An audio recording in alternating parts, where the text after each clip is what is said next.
Once upon a time, social media felt like the Wild West of connections. A vast, digital, untamed landscape. A Wild West where we could meet old friends, make new friends, share our passions, stumble upon things that excite us. It was exciting, it was chaotic and full of potential. Fast forward to today, and the premise has curdled into something far darker and more unhinged.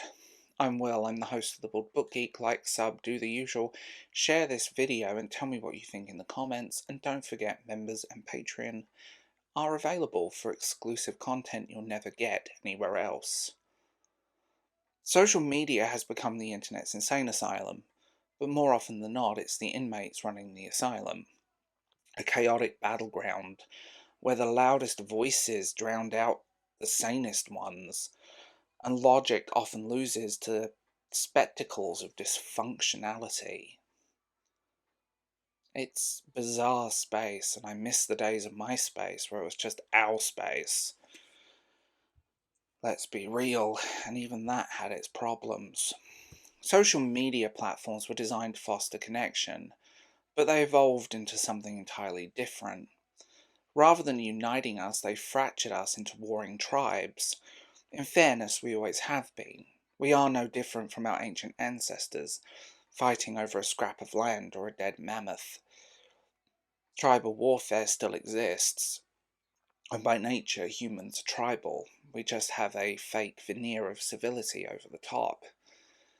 Scroll through any timeline and you're bombarded with performative posts, reductive hot takes, and endless debates over everything from geopolitics to the appropriateness of pineapple on pizza. Seriously. The algorithms are complicit in this madness.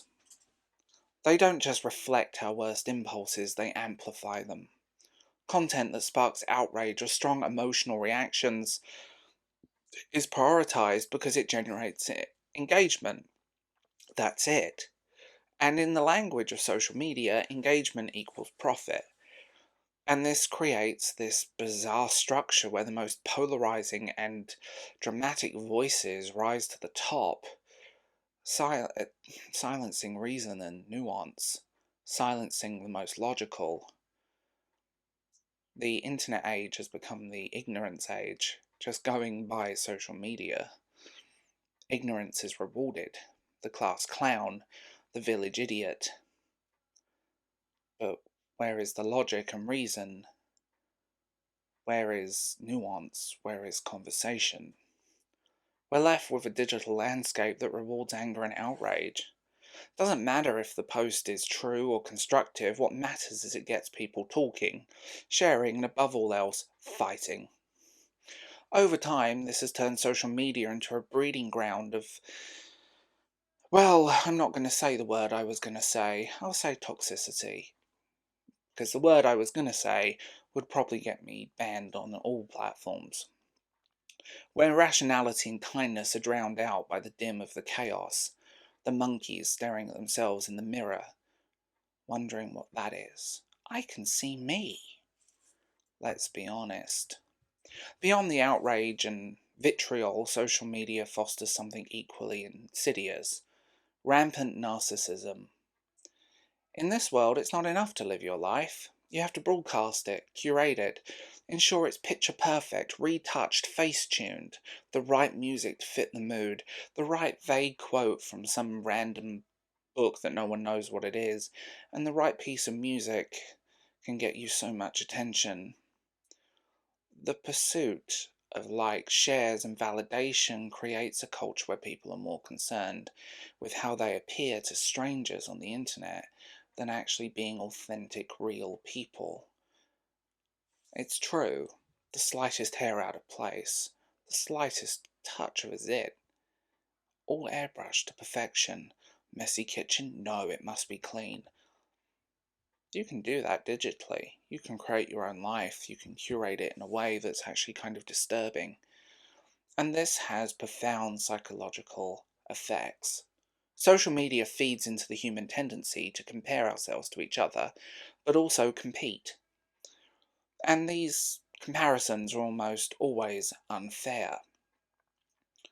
We're comparing our messy, imperfect lives, slightly messy kitchen or some toys on the living room floor or a cushion out of place, to reels that are highlights of others, leading to a feeling of inadequacy and self-doubt.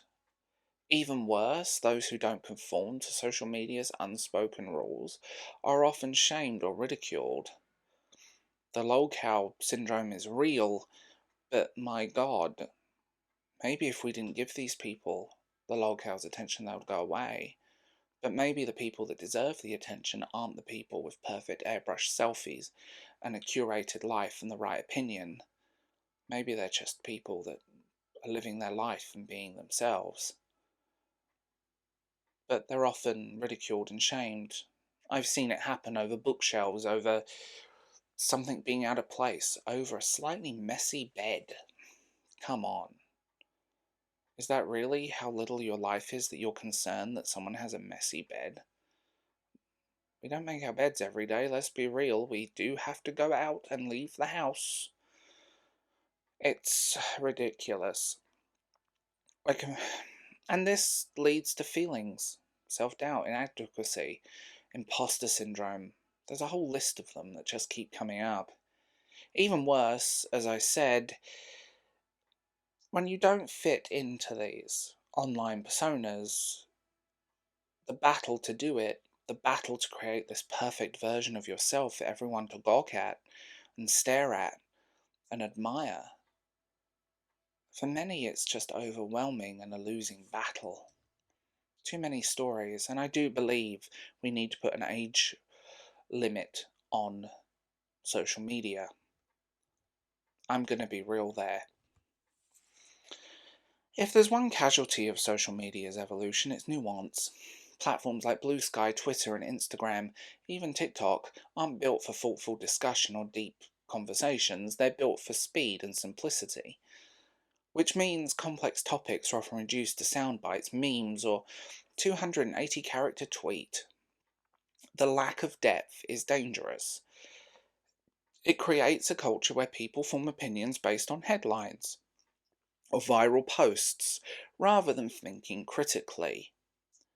If you don't have critical thinking skills, and I know that seems to be discouraged in this current age, you really need them. It's easy to pick a side and join a mob than to ask questions, challenge assumptions, or admit that you don't have all the answers, that you're not perfect. Worse still, attempting to inject nuance into these conversations is often met with hostility. People don't want to hear it's complicated. They want clear, clean answers, definitive stances, and easy villains. Every person is a villain in someone's made-up story. Social media feeds this desire and creates an environment where critical thinking is not just discouraged, it's actively punished. You can't create something like that. If you're punishing critical thinking, where everything has to be left, right, up, down, everything has to fit into a tight, neat little box, and the slightest deviant from it is punished, that's sad. Perhaps, if not the most tragic aspect of social media's descent into madness, is the toll it takes on mental health. Studies have linked heavy social media use to increasing levels of anxiety, depression, and loneliness.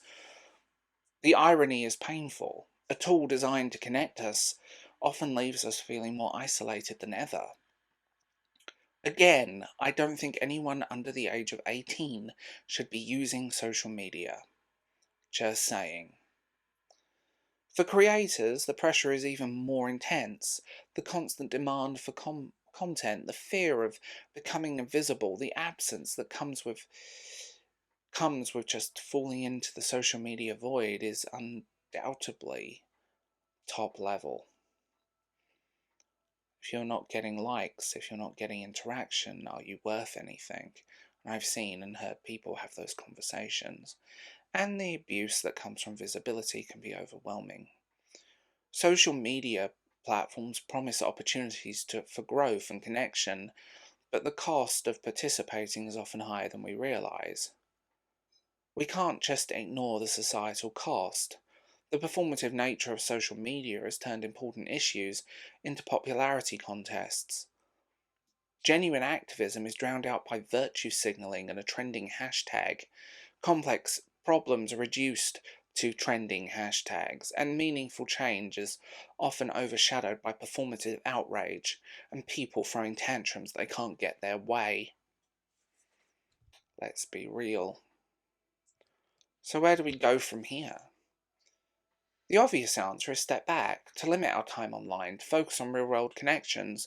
But for many, especially creators and professionals, especially when one side of your own business is heavily run through social media, it's a necessary evil. The challenge is learning how to navigate these platforms without losing ourselves in the process. Curate your feeds, mute, unfollow accounts. You don't need to deal with them. If you see something that offends you or you don't agree with, then go away. Just keep scrolling. You don't have to have a reaction to everything. Maybe that's a good thing.